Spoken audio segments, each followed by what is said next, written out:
Digamos, mi voz es suficientemente fuerte para que la escuchen sin usar el micrófono, me ahorro el problema de estar atado a un cable. ¿Se escuchan hasta el fondo? Sí. ¿Sí? Le pido a la gente acá que se calle y se... Hacemos un pacto de caballeros, se callan uno y hablamos fuerte. Bueno,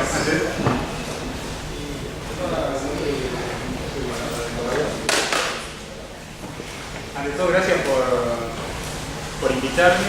La verdad que es impresionante ver que los estudiantes se organicen, se junten, hablen de las cosas que les interesan y le pidan a los demás que hablen de algo que a ellos les pueda interesar.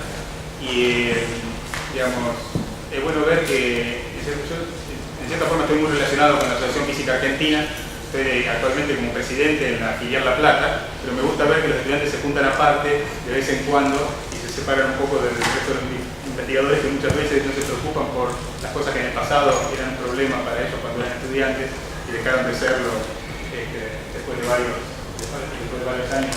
Así que la Asociación Física Argentina a veces nos olvidamos un poco de los problemas que tienen los estudiantes y es importante que ustedes busquen el espacio para eso. Lo que me propusieron contarles, yo soy un investigador, como muchos de los que se pararon aquí, se van a parar en el próximo día hablando sobre los temas de investigación. Yo hago mis propios temas de investigación en la Facultad Regional La Plata de la Universidad Tecnológica Nacional. Estudié física en la Universidad de La Pampa, un lugar medio extraño, no creo que se hayan cruzado muchos físicos que hayan estudiado allí, porque no habemos muchos graduados de la Universidad de La Pampa, es una facultad muy chiquita. Hice mi doctorado en La Plata. Fui un tiempo al exterior a hacer un postdoctorado y regresé, ahora ingresé como investigador en CONICET y hace varios años estoy trabajando en La Plata después de regresar al país.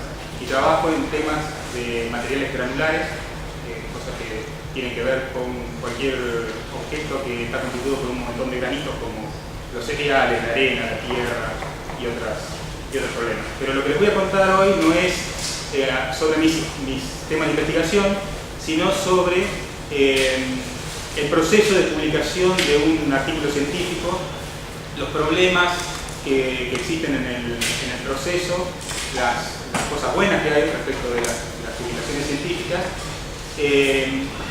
y les voy a contar sobre un proyecto específico de una revista para publicar artículos científicos que hace varios años venimos armando llevando adelante con varios colegas de aquí, de la UBA, de La Plata y de casi todas las universidades del país y de muchas universidades en el exterior, para tratar de dar un vuelco en la forma en que la ciencia publica los resultados de su investigación con un modelo diferente de publicación. Entonces, primero les voy a hacer un pantallazo rápido de cómo es la estructura habitual de las revistas científicas y cómo suelen trabajar. Me voy a olvidar de muchos detalles porque el tiempo no da para contar todas las cosas, pero después, si surgen preguntas, a lo mejor podemos hablar en algunos temas específicos. Bien, el primer punto es esa frase que pueden ver allí. El motivo por el cual se publican artículos científicos es porque el conocimiento no es científico si no está compartido en la comunidad. O sea, el conocimiento de una persona no puede constituir ciencia, no importa si lo haya hecho siguiendo un método más o menos serio y científico entre comillas, aunque el método científico no necesariamente es algo que exista como tal. Si lo conoce una sola persona o un conjunto muy reducido de personas, no es conocimiento científico. Eso no sirve al concepto de la ciencia. El concepto de la ciencia es el conocimiento que es compartido y sobre el cual se pone de acuerdo una comunidad científica. Y los puntos importantes por el cual se publican los artículos es que hay que reproducir los resultados científicos. O sea, que alguien haya hecho un experimento y haya dado un resultado no quiere decir que necesariamente se pueda volver a hacer de nuevo, que otra persona lo pueda volver a realizar. Quizás hubo algún evento que hizo que los resultados dieran algo particular y nunca más se puede volver a observar el mismo resultado. Entonces es importante reportarlo para que otras personas intenten reproducirlo. La validación, que es efectivamente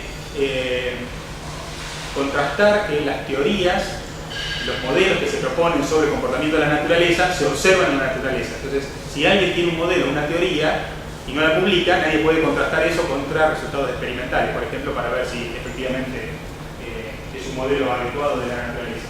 Y por último, lo importante es cuando la ciencia, que es el conjunto de personas que hacen a la actividad científica, llegan a un consenso respecto de un modelo de la naturaleza que plantean algunos científicos. Bueno, este modelo es un modelo que representa bien lo que observamos en nuestros laboratorios o lo que observamos en la naturaleza. Cuando probamos los experimentos, efectivamente describe lo que sucede. Cuando mucha gente se pone de acuerdo, entonces llega a un consenso y se tienen modelos que eventualmente pueden empezar a fallar, generar un disenso en el futuro y crear un nuevo paradigma de la ciencia donde se vuelve a describir los procesos de la naturaleza con una nueva visión. Entonces, si no hay publicaciones, no hay forma de que la comunidad internacional pueda llevar a cabo todo ese proceso. Una sola persona no lo puede llevar a cabo y aún si encierra el conocimiento absoluto de toda la naturaleza, no sirve de nada a la sociedad, está encerrado en una persona.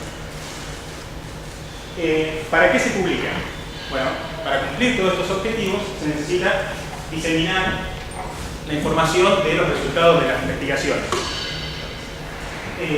Es importante el proceso de recibir críticas. Entonces, el proceso de publicar un artículo científico implica que haya otros científicos que lean ese artículo y evalúen la calidad o los procesos con los cuales se obtuvieron los resultados y opinen sobre qué tan confiables son los resultados que se reportan, los modelos que se proponen. Entonces, el proceso de revisión por pares, o en inglés peer review, que se suele traducir al castellano como revisión por pares, y no revisión por colegas, lo cual crea confusión porque pares en castellano significa dos, también significa colega, pero significa, en este sentido significa colega, no quiere decir que haya dos personas que lo leen, lo pueden leer N, o lo pueden leer una para revisar, es importante que sea alguien que trabaja en una temática y pueda opinar. Ese proceso en general enriquece el trabajo de investigación porque suelen surgir dudas, preguntas, ideas por parte de quienes revisan de forma independiente el trabajo para que mejoren los experimentos, las teorías, los modelos, las explicaciones que se dan en los artículos de los autores. Sirve para dar un certificado de calidad al trabajo. Yo realicé un experimento, hice una teoría, un modelo, una simulación en una computadora, algo.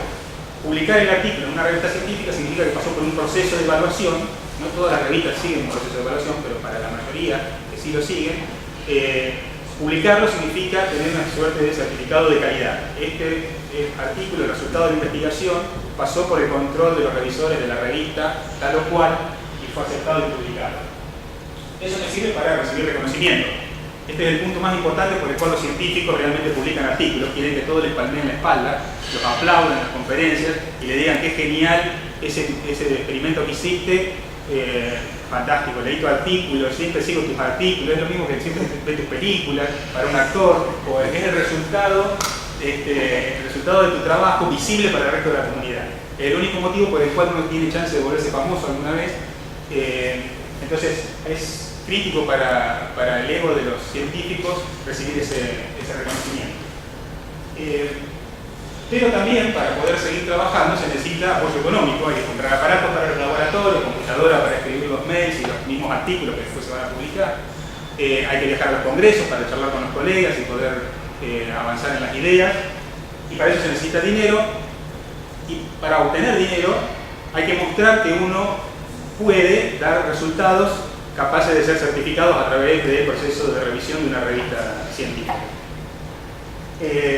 En general, lamentablemente, esto es prácticamente así en todos los sistemas científicos del mundo, en forma efectiva, a pesar de que todas las estructuras parecen decir otra cosa, en forma efectiva, los gobiernos compran la ciencia hecha. No dan dinero para fomentar que se haga la ciencia nueva, sino que le da dinero a quien ya hizo ciencia y muestra que es capaz de publicar estos artículos, para que haga nueva ciencia. Pero no se la da al que tenga la mejor idea, se la da al que publicó los mejores artículos en el pasado. Entonces es, en general, un reconocimiento tardío que es, si tuviste grandes ideas que fueron certificadas y publicadas, te vamos a dar más dinero para que sigas trabajando, lo cual no quiere decir que tengas buenas ideas en el futuro o hagas buenos trabajos en el futuro. Pero así como funciona. Y por último, puede ser necesario simplemente por un requerimiento. Alguien me dio el dinero para hacer un trabajo de investigación, la universidad, el Estado o incluso una empresa, y exige que los resultados sean publicados. En otros casos, en general las empresas exigen que los resultados no sean publicados. pero en general los presupuestos que vienen del Estado, como las universidades públicas y las instituciones como CONICET, la Agencia de Promoción Científica, exigen que haya una publicación y exigen un informe donde se muestre que se ha publicado en revistas científicas que tienen algún tipo de control de calidad. Bien, ustedes hicieron su gran experimento, se les ocurrió una gran idea, probaron algo, mostraron un concepto o algo por el estilo, tienen que escribir su artículo científico. El proceso es bastante tedioso, esencialmente las primeras veces que escriben un artículo científico, bastante complejo, en general lo termina escribiendo el más viejo del grupo, que ya está acostumbrado, y finalmente los jóvenes empiezan a aprender cómo es el proceso de redactar un artículo. Es algo bastante simple, se lee de este orden, esto le va a llegar a un editor en la revista, que va a leer en este orden el material en general, pero ustedes lo escriben en cualquier otro orden que no es este, seguramente, en el proceso de redacción. Pero tiene que haber una carta al editor, cuando uno le dice al editor, estimado editor, tuvimos una gran idea, le mandamos los resultados en este artículo, esperemos que le guste mucho a usted y a los revisores que revisen este artículo y nos acepten publicarlo en su revista. Cordialmente, Fulanito de Tal. Un título, el nombre de los autores, parecen cosas triviales, ¿no? Filiaciones, parece algo trivial, uno tiene que decir en dónde trabaja. Universidad de Buenos Aires, facultad de tal, departamento no sé cuál, laboratorio no sé cuál. ¿Está bien? La filiación completa. Sucede, muy a menudo, no es el caso más usual, pero suele suceder, que hay gente que hace investigación sin pertenecer a ninguna institución específica, ni a una empresa, ni a una universidad, ni a un instituto de investigación, entonces no tiene una afiliación como tal, no pertenece a una institución. Pero se suele, o sea, es obligatorio en general, firmar con una dirección postal, o sea, uno tiene que poder ir a buscarlo a algún lugar y matarlo a piñas si hace falta ese tipo. O sea, no puede mandar un mail como su dirección y esa es su identificación. No precisamos en el DNI, necesitamos saber a dónde ir a buscarlo si hace falta. Esta persona dijo que descubrió la fisión fría, lo tenemos que ir a buscar, hay que encontrarlo. No puedo dar mi mail y después nunca contestarlo, por ejemplo, o dar una página web, una dirección URL. Entonces, la lista de contactos incluyen en general la dirección postal concreta, teléfono, fax, email, página web, todas las formas de contactar a la persona. Y hace falta un resumen donde en pocas palabras, en general las revistas ponen incluso límites a cuán largos pueden ser estos resúmenes, se cuenta cuál es el contenido del artículo y qué es lo original en el artículo. Luego sigue más o menos una estructura como esta, varía de artículo a artículo, pero casi siempre van a encontrar lo que se llama introducción, nudo y desenlace, esencialmente, como nos enseñaban en la escuela, pero el nudo generalmente está en los métodos, que son las técnicas que usamos para hacer la investigación, pueden ser las técnicas experimentales, los aparatos que se usaron, las formas de analizar los datos, etc., o las técnicas matemáticas que se usaron para resolver ecuaciones, etc., etc. Los resultados concretos de los experimentos o de los cálculos que se desarrollaron y las conclusiones, donde uno dice, este es el descubrimiento. O sea, como conclusión de todo esto, esto es lo que descubrimos que nadie se había dado cuenta antes. Y finalmente la lista de referencias, donde se enumeran todos los artículos que están relacionados con este artículo en particular que uno está escribiendo y cita todos los trabajos previos que hay en la materia relacionados, donde se explican las técnicas, donde se explican ideas similares o resultados similares encontrados previamente que pueden sostener a las cosas que se discuten en este artículo en particular. Las cosas críticas importantes en las que se suele fallar seguido es no hacer alguna de estas cosas. Ser claro, si uno no es claro cuando explica las cosas en el artículo, en general los revisores no entienden lo que uno hizo, suponen que está mal hecho el experimento o la teoría y deciden rechazar y no publicar el artículo. Ser conciso, nadie quiere leer demasiado y la persona que revisa el artículo no recibe pago por hacer eso en general. Y esencialmente no caer en ambigüedades. Es muy habitual escribir cayendo en ambigüedades de las más triviales que generan que no se pueda realmente entender lo que se hizo en el laboratorio, lo que se hizo en la computadora, lo que se hizo en la cosas tan simples como Al principio, cuando expliqué los métodos, dije que mi aparato tenía 3 perillas y cuando estoy explicando los resultados dice, bueno, cuando muevo la perilla obtengo tal resultado. Y nunca dije cuál de las 3 perillas. Entonces claramente estoy siendo ambiguo y nadie puede comprender qué es lo que realmente está sucediendo en el experimento. Cosas tan simples como esas se encuentran muy a menudo en papers, incluso aceptados y publicados. Crítico es explicar muy bien en el artículo por qué es original el nuevo descubrimiento, la nueva idea, por qué nadie la dijo antes, qué diferencia tiene con lo que dijeron los anteriores. La originalidad puede ser desde muy pequeña hasta algo gigantesco, desde el descubrimiento de una ecuación que explica la unificación de las fuerzas de la naturaleza, que sería wow, hasta, bueno, todo el mundo ha medido la radiación de no sé qué objeto, a temperaturas de todas las que se te ocurran menos a 22 grados.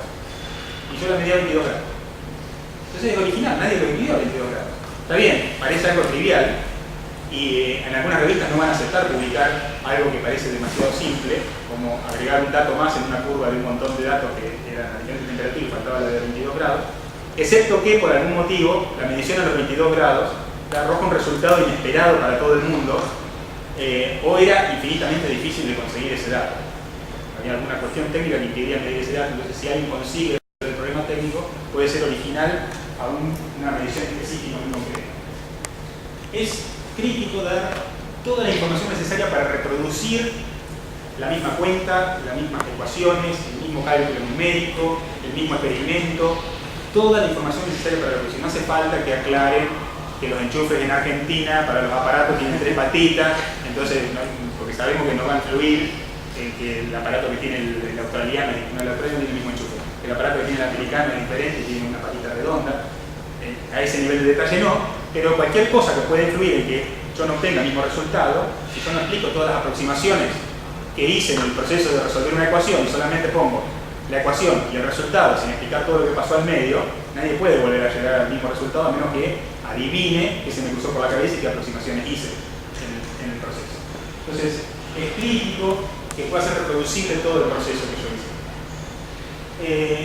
Y por último, las conclusiones que uno saca tienen que estar sustentadas por las evidencias de los resultados que yo tengo. Si yo hago un montón de experimentos y al final de eso, un montón de experimentos con un perro al cual le doy un hueso y veo si corre más lejos o menos dependiendo del tamaño del hueso que le ofrezco, y hago un experimento como ese y después concluyo que la esencia del universo está relacionada con el tamaño de los huesos que están enterrados, claramente estoy exacerbando las conclusiones sin tener resultados que demuestran eso específico. Lo único que demostré es que a los perros son capaces de correr más lejos y los huesos que les ofrezco son más grandes.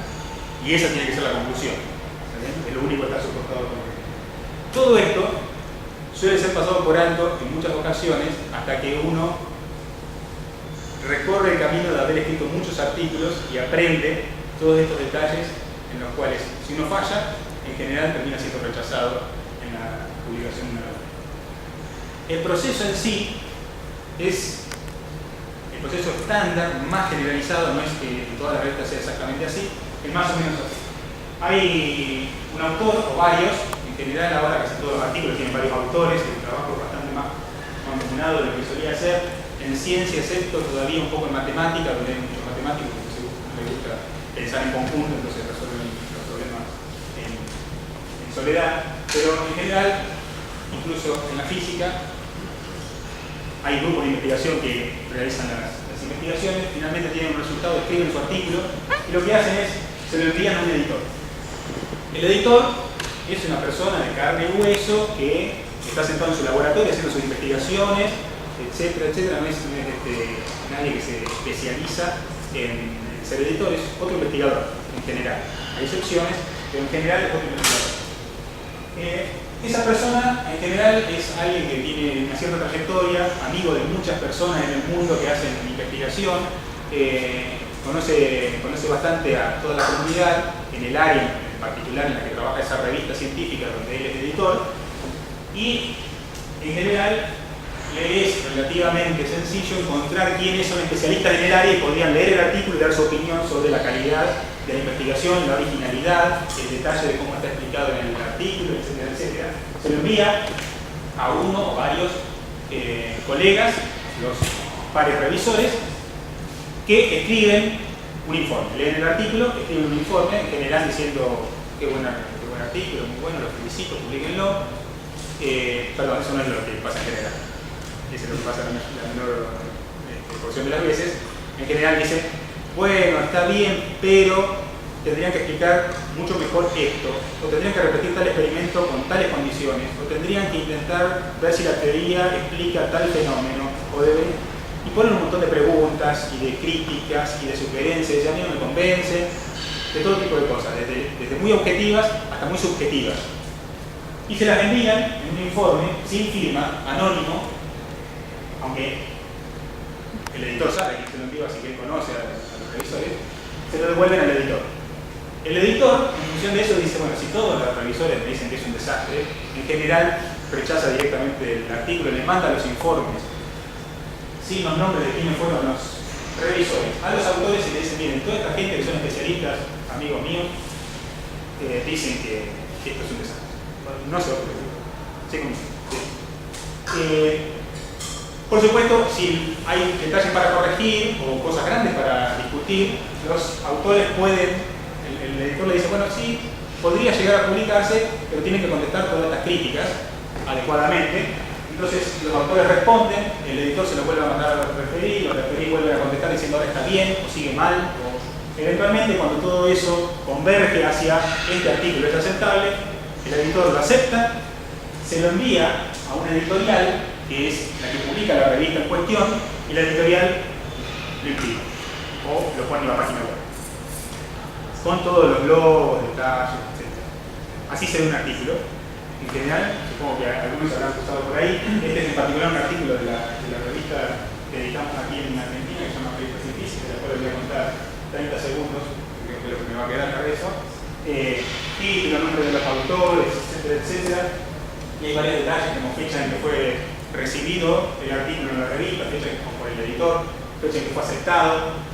Esto es menos común que se diga quién fue el editor, casi ninguna revista dice quién fue el editor específico que procesó el paper, y mucho menos, como en este caso, que diga quién fue el revisor específico que leyó el paper, porque en general son anónimos.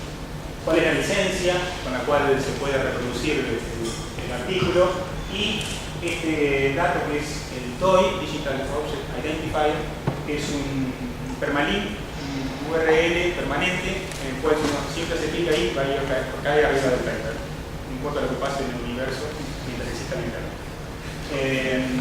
Bien, me aparecen cosas como el ISSN de la revista, que es un número que se le asigna a toda revista por un sistema internacional de editoriales, número de página, volumen, año, etc. Datos como eso que les agrega la editora. Todo este proceso tiene costo. Hay que imprimirlo, o hay que crear la página web, en general se hacen pasar por un revisor de inglés para revistas en inglés, porque hay muchos artículos escritos por gente que no es de habla inglesa naturalmente, entonces requieren ser revisados, etcétera, etcétera.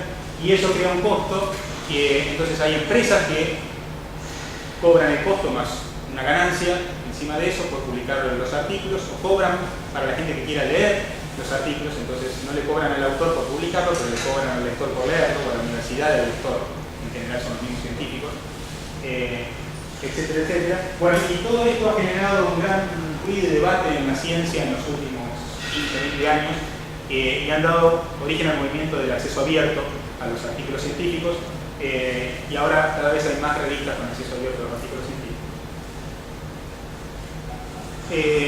¿Habrán escuchado alguna vez la frase publish or page? Si uno no publica, se muere como científico. En realidad eso sucedía hace unos 20 o 30 años atrás, ahora cambió un poco. La situación es que tenés que publicar más, tenés que publicar en revistas taquilleras, tenés que ser citado mucho, tenés que ser citado variado, no uno solo de tus ideas tienen que ser citadas. Muchas de las ideas que publicaste tienen que ser citadas, eso te levanta algo que se llama el H factor. Y si no, morir. Esa es la situación real, digamos, en la que se encuentra ahora la ciencia. El asunto es si uno tiene miedo de morirse o no. Hay que balancear cosas en la vida. Y en general, de todas formas, publicar es bueno. Publicar es lo que la ciencia necesita. Así que tampoco la solución es este movimiento es patético, voy a dejar de publicar. La solución es seguir publicando lo que realmente vale la pena, porque eso es bueno, eso le hace bien a la ciencia más allá de las situaciones de presión en las que te ponga el sistema.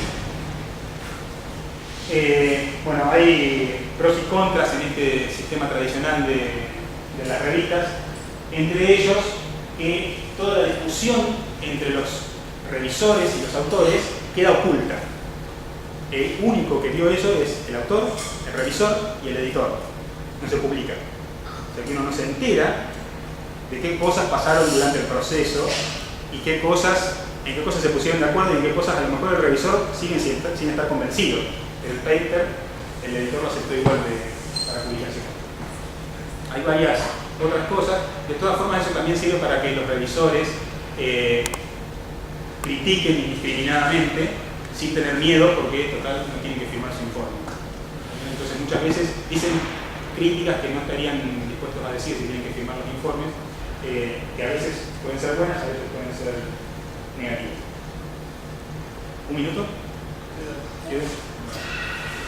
Papers in Physics es una revista que iniciamos en el año 2009 entre varios colegas del mundo y mayoritariamente de Argentina, para tratar de cambiar un poco la estructura en la cual se publican los artículos científicos en el mundo. Esto no es extremadamente original. Hace unos años hubo algunas propuestas e ideas con otras variantes, con pequeñas variantes, pero hubo otras propuestas e ideas en áreas como la biología, ciencias cognitivas, etc. Pero no existe una opción como Papers in Physics en el área de física en el mundo. Solamente esta revista ofrece esto. Y consiste en lo siguiente. Bueno, es una revista científica como cualquier otra, en el sentido de que cubre todas las áreas de la física. Cualquier tema de física puede ser publicado, si es un aporte original a la ciencia. Tiene un cuerpo editorial internacional, tiene un proceso de revisión por colegas, con dos alternativas: el proceso tradicional y el proceso abierto, del cual el tradicional lo acabé de explicar hace unos minutos, el abierto se lo voy a contar en un instante.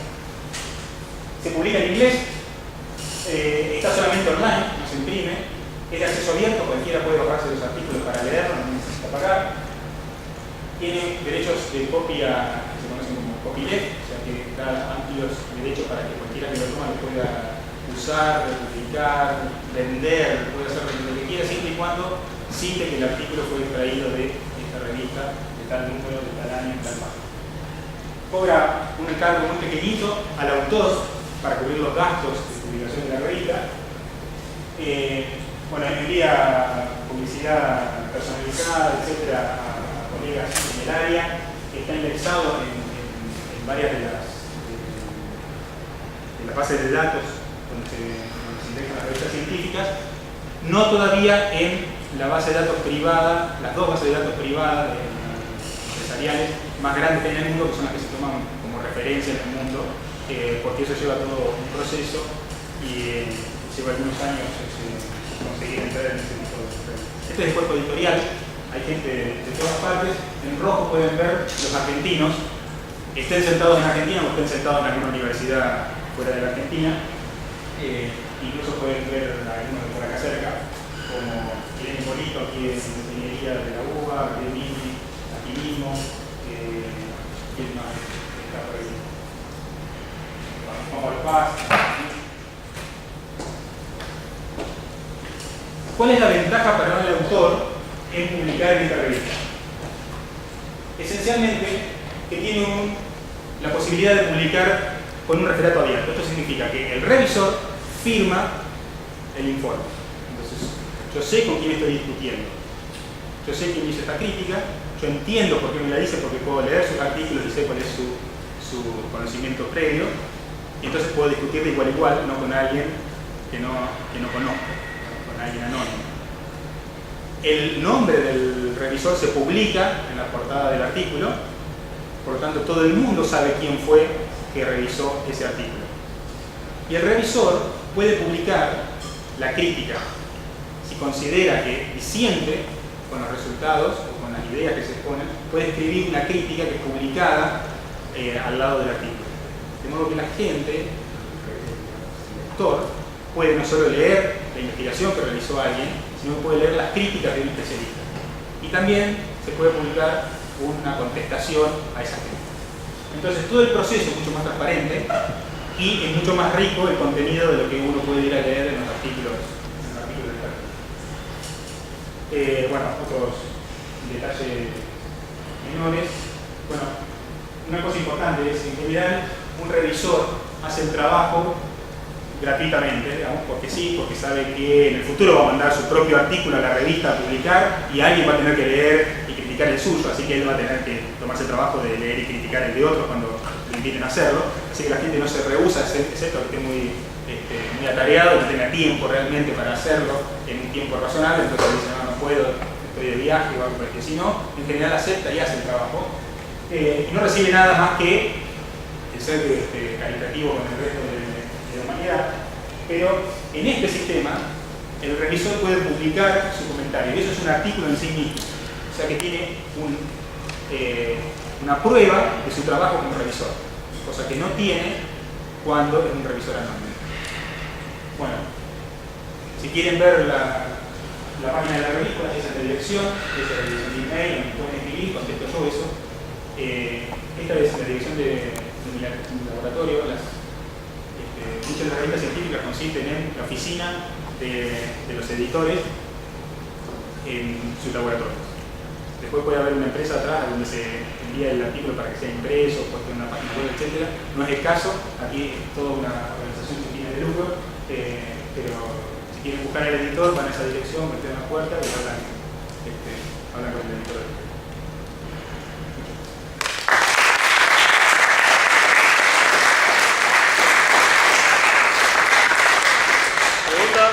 Una pregunta. Dale. En el caso de que se publican los nombres de la gente que hace la revisión, eso es cuando, siempre se publican los nombres o hay ciertas publicaciones cuando no.